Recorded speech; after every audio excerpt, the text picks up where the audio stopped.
say good morning. Yung asawa ko nag-request na kakain kami sa labas for breakfast.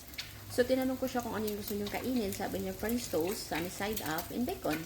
So, dahil meron naman kami sa bahay, ito yung ginawa ko. Kung star margarine, nilagay ko na siya dyan. Nagluluto ako ng itlog. And of course, hindi mawawala yung bacon. At dahil day off ni ate ngayon, kahapon, pabalik na pala siya ngayong morning. So, ako muna nagluluto. So, para hindi na kami gumastos ng malaki sa labas. Bakit kailangan pang gumastos ng malaki kung meron naman sa bahay, di ba? So, dahil mabait akong Diyosawa, ako ang magluluto ngayon.